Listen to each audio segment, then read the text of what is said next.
கையில் தட்டணும். இறைவன் கொடுத்த கைகள் இரண்டு. நல்ல கவனமா கேட்கணும். மனித பிறவி சாதாரணமான பிறவி அல்ல. எத்தனையோ ஜென்மங்கள் பிறவிகள் எடுத்து மனித பிறவி நாம் எடுத்திருக்கின்றோம்.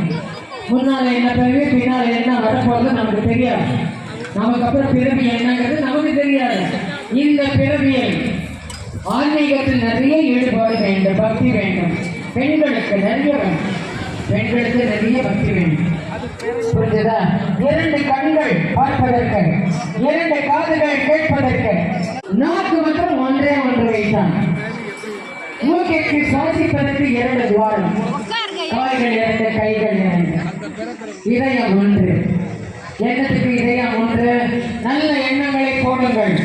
இதயத்துக்குள் நல்ல எண்ணங்களை போட வேண்டும் என்று ஒரு இதயம். நாக்கு ஒரே ஒரு நாக்கு, நல்லவற்றை பேச வேண்டும், நல்லவற்றை பேச வேண்டும் என்று ஒரே ஒரு நாக்கை வைத்தான். இந்த ஒரு நாக்கை வைத்துக் கொண்டு நாம் என்ன பாடுபடுத்துறோம்? சொன்னதை சொல்லலேமோ, சொல்லாத சொன்னமோ, ஒரு நாக்கை வைத்துக் கொண்டு தன்னை பாடுபடுத்துகின்றோம் நாக்கை. ஆனால் சுவைப்பதற்கு மட்டுமல்ல, நாமத்தை சொல்லுவதற்கும் இந்த நாக்கு கண்டிப்பா வேணும். நாமத்தை சொல்லுங்க, நாமத்தை சொல்லுங்க, நிறைய நாமத்தை சொல்லுங்க.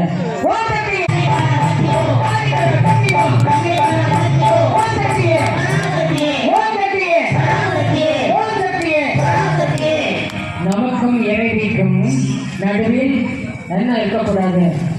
மௌனம் இருக்கக்கூடாது. நமக்கும் இறைவிக்கு நடுவில் மௌனம் இருக்கக்கூடாது. அல்ல பகிரங்கம் அம்மாட்ட கேட்கணும். அம்மா அதை கொடு, இதை கொடு, கேளுங்க. ஆன்மீகத்தை கொடு, நல்ல செல்வத்தை கொடு. நோயை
சாப்பாடு கொஞ்சம் கம்மியாக சாப்பிட்ருக்கீங்க. நல்ல சாப்பாடு, அருமையான சாப்பாடு கொடுத்துருக்காங்க, சாப்பிட்டுருக்கீங்க. நல்ல பலமாக சொல்லணும். வீட்டுக்கு கூட பலமாக சாப்பிடக்கூடாது. வீட்டுக்காங்க இங்கே நல்ல பலமாக அம்மாவை கொடுக்கணும். புரியுதுல்ல? பலமாக சொல்லணும், கொலை கொடுக்கணும். சும்மா அப்படி டம்முன்னு உட்காந்துருக்க கூடாது. சக்தி மூத்த மாறி அம்மனுக்கு பத்தாது. இந்த பக்கத்து இருக்க திருமூர் கோயில் கூட கேட்கலையா? மாமா உட்காந்து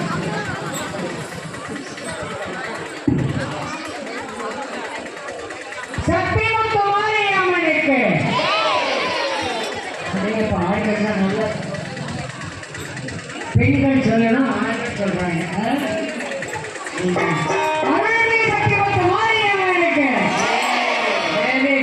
இங்க என்ன வரும் சத்தம்? சக்தி முத்து மாறி அம்மனுக்கு சொல்லுங்கடா. அவங்க சிரிக்கிறீங்க, நல்ல சொல்லுங்கடா. தொண்டை நல்லா சொன்னாலும் தொண்டை நல்லா வரும்.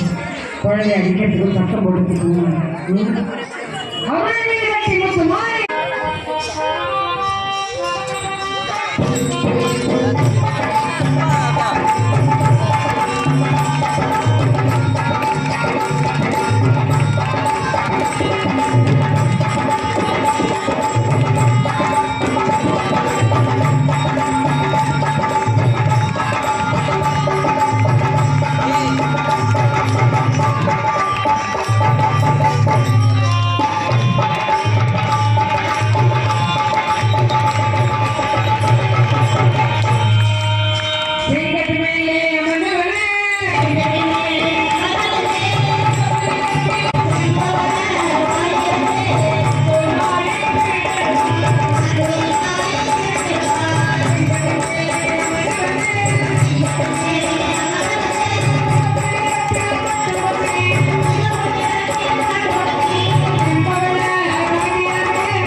மங்களபுரம் என்று பெயர் சொல்லி அம்மா இருந்து அருள் பாலிக்கின்றார். மங்களமா எல்லாரையும் வாழ வைக்கணும். மங்களபுரத்தில் மங்களமாக வாழ வைக்க வேண்டும். எல்லாரும் அப்படியே அம்மா மனசுக்குள்ள ஈட்டு நல்லா சொன்னீங்கன்னா அம்மா உங்கள்கிட்ட வருவா. அதனால கண்டிப்பா வருவா. நல்லா கையை தட்டி பாடு.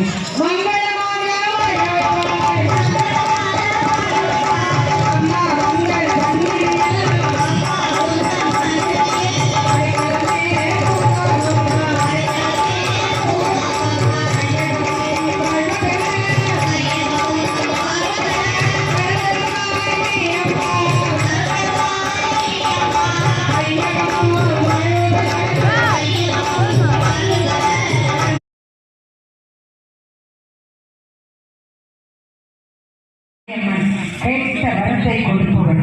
சத்தியமாக நாங்கள் போகவும் செல்லும் அங்கதான். புரிஞ்சுதா? நல்ல சந்தையோட பண்ணுங்க. நம்ம ஊர் நல்லா இருக்கணும். மங்களபுரம், மங்களபுரம் என்ற பெயரை தாங்கிக் கொண்டிருக்கிறது.